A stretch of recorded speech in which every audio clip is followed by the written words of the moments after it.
Hello, Hamish Conway here, and welcome to another episode of TACOS Tuesday. This is episode 75, and with me again is Sebastian Hargraves. Welcome, Seb. Thanks for having me. Excited about this one.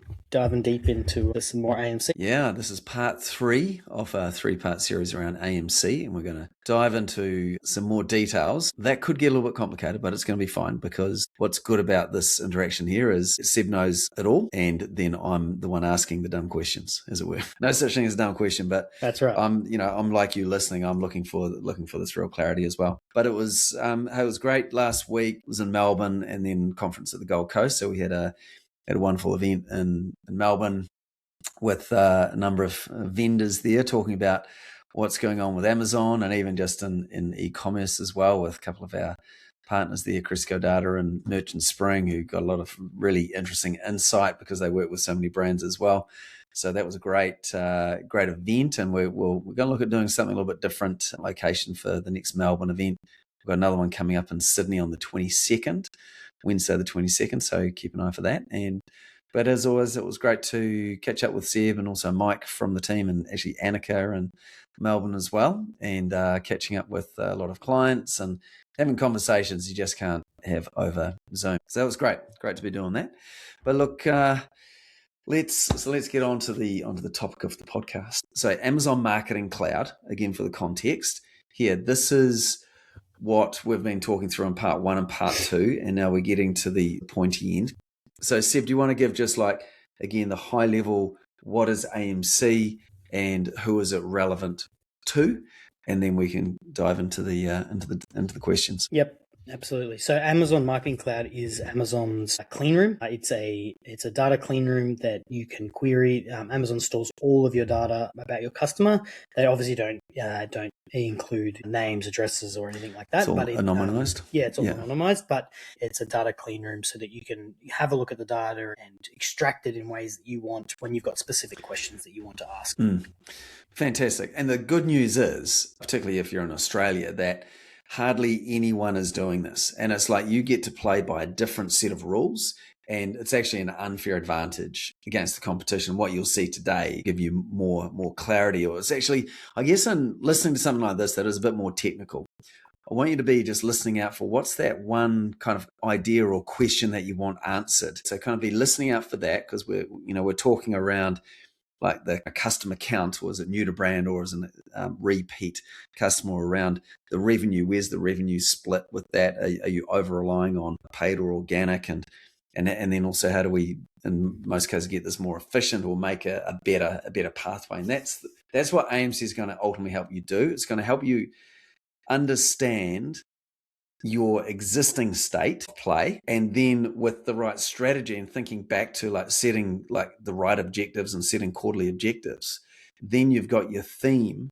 that you can go, right, this is the strategy we're going to play because we know what we're looking to do. It's not, you're taking away this guesswork, which is the key part, and you're moving away from basic advertising metrics of ROAS or ACOS, and you're starting to get more granular. And this is what makes it an unfair advantage for those that aren't doing this. You know where you can spend more and outcompete your competition to win on the relevant search terms, and you know where to pull back from and which products to focus on. Okay, so that's kind of more the frame there. Right. For those watching, we will share screen, but there's no graphs or anything here. I'll just add a few things just to that quickly as well. AMC is an opportunity. The way I kind of explain it to people is an opportunity to use a scalpel. A lot of people walk through advertising with like a sledgehammer. They walk through throwing ad spend and smashing, kind of smashing everything. Whereas you can imagine AMC is more of like, instead of using a sledgehammer to just bash everyone with your advertising content, you get really precise and precision with the specific audience that you're after.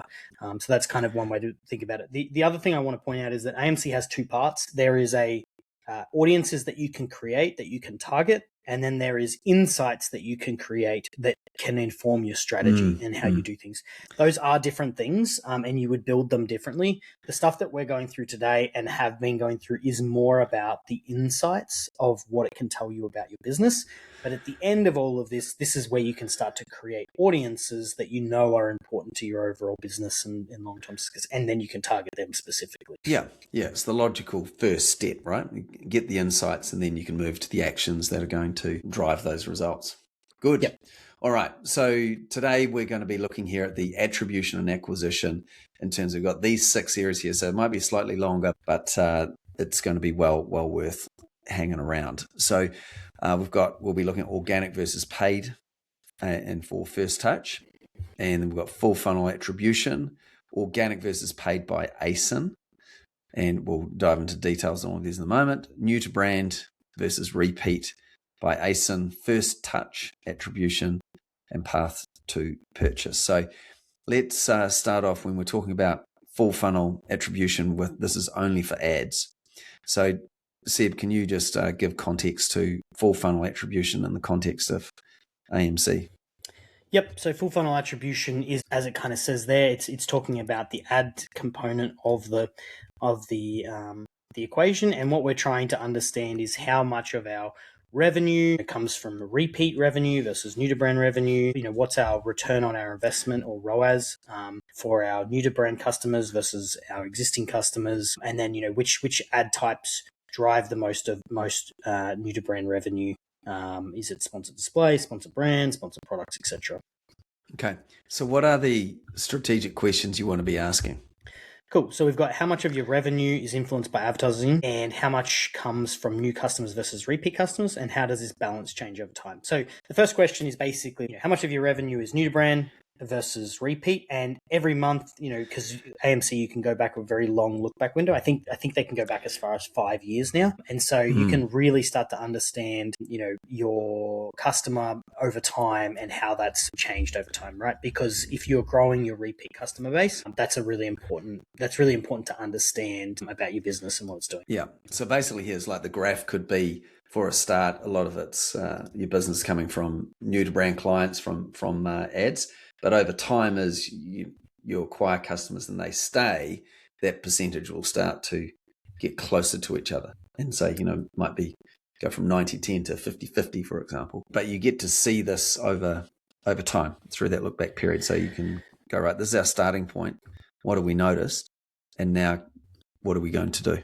Yeah, it also kind of tells you that it's like, look, if you've got a lot of your revenue from your ads coming from repeat customers, likely your ROAS and your return on investment is way higher than it actually is. So you get to the true nature of your return on ad spend. A lot of the time, and we've talked about this in previous episodes with unbranded versus branded, and how a branded disproportionately affects your ROAS. It's the same to be true for new to brand ROAS versus repeat ROAS. The repeat ROAS is going to be much, much stronger than your new to brand ROAS. Okay. So then another question here, which advertising formats contribute most to new to brand revenue, and how does that mix evolve over time? So do you want to give an example of what that would be? Yeah, so this is basically looking at sponsored display, sponsored brand, and sponsored product. And imagine that's on a monthly chart, and you're basically looking at, back in 2024, how much of my revenue was coming from new to brand and coming from sponsored product? How much of my revenue was coming from new to brand and coming from sponsored brand? How much of my revenue was coming from new to brand and coming from sponsored product? And so you can look display. at sponsored products, or display, sponsored display, sponsored brand, and sponsored product. And then you can see how that's evolving over time. And that's characterized by a strategy shift. You might decide that sponsored brand is a better matchup. And by the end of this, you'll have a better idea on answering that too. Yeah. Because like in some ways that might not be too much of a surprise as you look at how much you've spent on sponsored products over sponsored brand. But you might look at it and go, well, actually, sponsored brand here is performing better in terms of the revenue per customer we're getting from sponsored brand. So you could then shift more budget to sponsored brand, for example. Well, that is something that we'll touch on it a bit later, where we start to get into which one generates the most revenue per customer for us. All right. So let's move on. So here we're talking about organic versus paid for the first touch. So do you want to give context here, and then we'll dive into the key questions? Yep. Yeah, so on that previous one with the full funnel, we're just looking at new to brand customers. We're not considering, what their first touch point was or anything like that. We're just saying, were they new to brand or not? In this one, what we're saying is what was the customer's first touch point? Did they touch an organic listing first, or did they touch a paid ad first? So some of the strategic questions are, how has volume of new customers evolved over time? So again, that over time piece, you can look at a very long look back window. You're looking at month over month. And what role does paid advertising play in driving new customer growth versus organic? So this first one kind of helps you understand. There's a few points here that this one helps you understand. The first is, the obvious one is, how much as a ratio is your first touch between organic and paid, which that in and of itself can tell you something. If you're more dependent on paid or paid than you were organic, and that's been a trend that's continued over a long period of time, that kind of gives you an indication that the landscape's getting more competitive, assuming all other things being equal, because it means that you're losing more and more of that organic placement. So it means you might be slipping further down the page.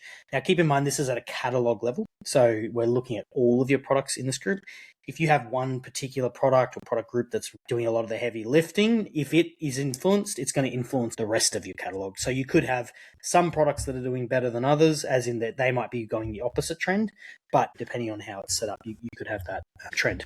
Because there's also what we're just talking about before, Seb, with brands doing a lot of off Amazon promotion. They might be doing a bunch of PR, or they're going a bit heavier on meta advertising or TikTok, and that is driving a lot of branded search to Amazon. And with branded search, there's a high probability people are going to be clicking on organic because of what gets displayed.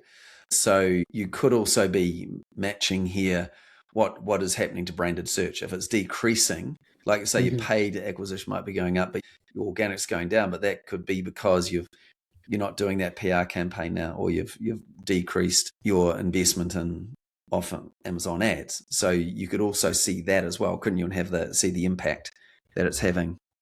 Yeah, and that's going to be true for this slide and also other slides that you see. This one is specifically around the first touch, but that would also apply to just organic versus paid, like just the general split, not just by the split by first touch, but just in general, you would see that same trend of less organic as an example. So this one really is trying to get to what paid ad type is going to drive the best performance for me based on the paid acquisition or paid cost of acquisition, and am I becoming more reliant on that paid touch point, that first paid touch point versus organic, and answering those kind of two questions. Okay. And then that ties in well. There's the question: how efficiently is advertising converting spend into new customers, and how's customer acquisition cost evolved as spend increases?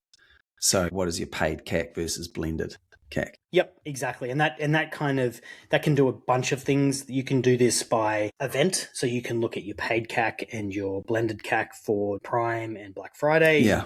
Because you might see a huge increase in your ad spend and a huge increase in your paid touch, organic only for first touch customer account. But you can start to see if that starts to make sense for those events. Yeah. Okay. Good. All right. Let's move on here. So first touch attribution, but only for ads. So what are the strategic questions here? A little bit of context, and then the difference here that we're looking at. Yeah, so the main difference here is we've now removed organic. So before we were kind of seeing, okay, does paid play more of a part of my overall business? The answer might be yes. And then it's kind of like diving a layer deeper to say, okay, I now know that paid is part of my strategy. I'm not hiding from the truth, as in like I'm not covering my eyes and saying it's not happening. It is happening. And so that paid's got to be part of that. How do I get the most out of paid? And then this is where you start to look at it and go, okay, well, first touch, this is where you look at first touch by media type. So media types here, we're talking about sponsored product, sponsored brand, and sponsored display. And here what we're really talking about is which ad type currently, or this is what you can see with it. You can have a look at which ad type is driving the most amount of revenue for my new to brand customers. So that's a volume. You can also do count, how many customers, is each ad type. You can also look at the average revenue per customer that's being driven by each of the ad types. So you can start to see which It's ad pretty types are granular. driving. Yeah, which ad types you're driving, but also which ones are driving the most amount of revenue per customer. And you can kind of pair those two together. So you can say, okay, I've got a sponsor brand that drives a better revenue per customer, and it drives most of my new to brand customers, which we know that's how you're going to get incremental growth, right? We know that you can't just rely on your repeat customers. You got to be bringing in fresh new people into the new to brand space. And so you can use this one, organic versus paid, to do that. Yeah. Okay. What about DSP placements? That would be That part would of be this in here. this, as well. Yeah. Okay. All right. So then we've got new to brand versus repeat by ASIN. So a bit of context there, and what are the strategic questions we're looking to answer? Yep. So the other ones were kind of first touch. This is now looking at new to brand by repeat by ASIN. So we're not looking at first touch here. We're just looking at everything grouped together and just saying, what does that look like? Obviously, the first question there is, how has the balance between new to brand and repeat customers evolved over time? And does customer growth come primarily from acquisition or retention? So really what we're answering there is the business growing because our repeat customers are growing, and the revenue and the customer count of our repeat revenue is growing, and so that would be a retention. So that would be customer growth through retention.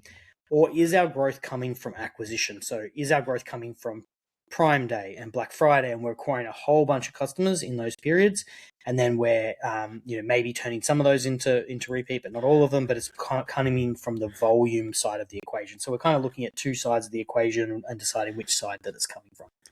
Right. And this will depend on the sort of product, right? If it's more of a consumable product, it's going to be a higher number. If it's more of a one-off purchase, it's going to be more about new to brand. Is there a sweet spot? Or, I mean, we're looking to do both, right? We want to grow. We want to get more actual count of new to brand customers. We want to get more customers coming back and spending more.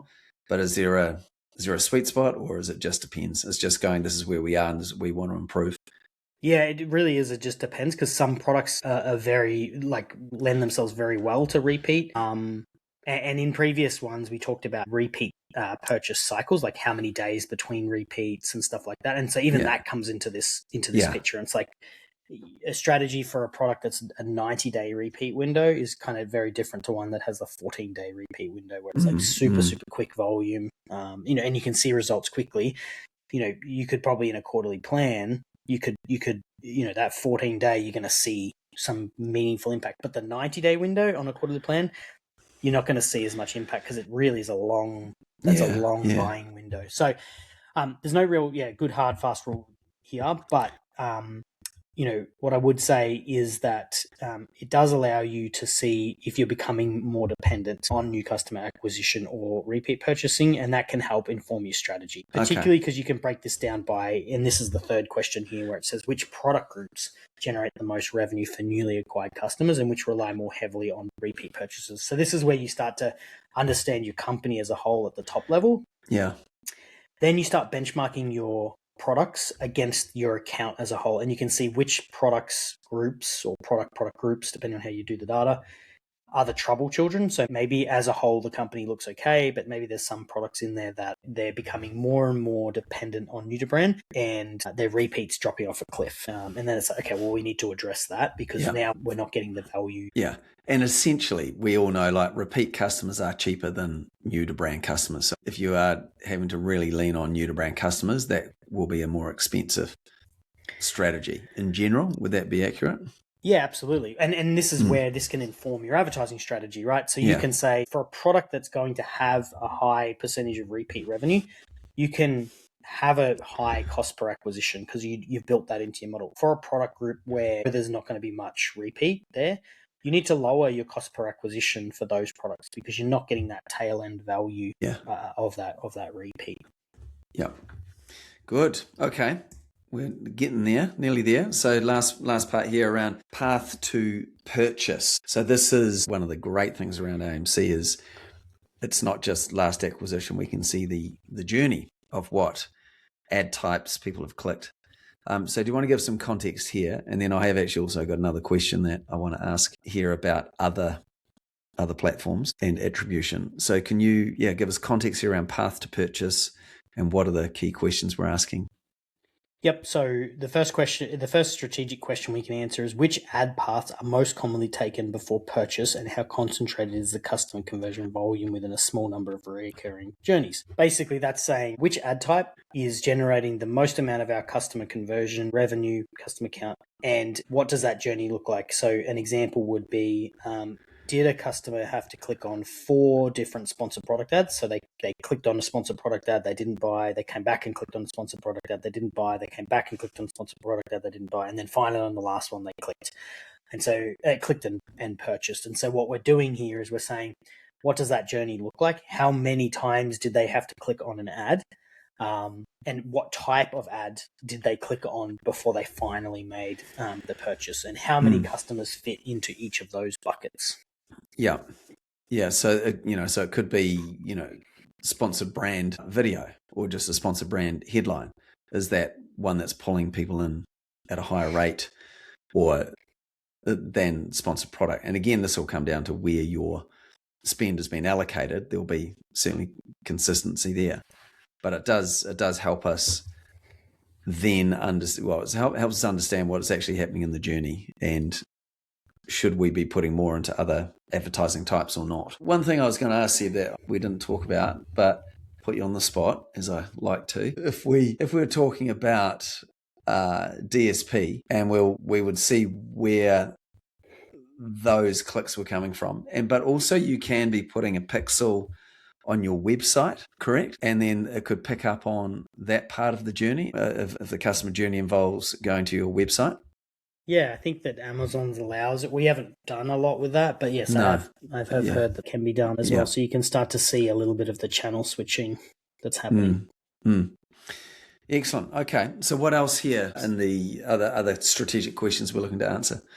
So the last two is how does journey length, and journey length is kind of what we're talking about before, which is, so if we were to just ignore the ad types and just say, okay, does it averagely take people 2 ads, 3 ads, 4 ads, 5 ads, 6 ads to convert? What does the average journey length look like? AMC will help you answer that, so you'll know how many times, what the average amount of ads will take. And that also helps inform your DSP strategy as well, because DSP has a frequency limit where you can say, look, I don't want to serve more than 6 times to a customer or something like that. And out of interest, is the most common one, like clicking on one sponsored product and then buying? No, it's not. No. Okay. The most common is greater than 5. Okay. Right. So that's interesting, isn't it? Yeah. Yeah. So that shows you that the customers having to click a lot before they make a purchase. Now, it does depend a lot on some categories that are $10 products. I would suspect one would be a lot higher. But if you're a $200 product, you probably have a lot higher. Okay. But the beauty is that you can pull this data and you'll have it. You'll know what it is. Now, in relation to what does that mean and what do you do about it? I suppose what it means and what you do about it is, in that context, it just means that you need to hold fire sometimes. Like sometimes we go see ACOS that's bad and I'm halving my bids or something like that. And it's like you went too early. And if you knew that it actually takes like 3 or 4 or 5 times for them to see that ad, give the attribution a bit more time before making those decisions. And that's an interesting piece there. Actually, what I thought of when you were saying that is like with some automated Amazon ad tools, that's where they fall down, is that they optimize too quickly and will knock back on campaigns before you've actually got any meaningful data from it. So that's actually an interesting part of it. So Seb, look, let's bring this home. And so this is part 3. So shall we, I was actually thinking I might jump back to the to kind of the summary here. So do you want to summarize AMC journey, and then I'll wrap it up with an option for people to connect with you if they want to see what this looks like for their brand. Yep, absolutely. So we started off with revenue and customer analytics. This is the top level view of your brand. It's monthly revenue, how much unique customers, what's the purchase frequency of those customers, how many fit into each of the buckets. Subscribe and save, what does that look like? How much of your revenue is made up of that piece? We then moved into, and so that's the quantity of our customers and where they kind of sit in. where most of our revenue comes from. The next part was kind of the qualitative metrics, which was customer lifetime value.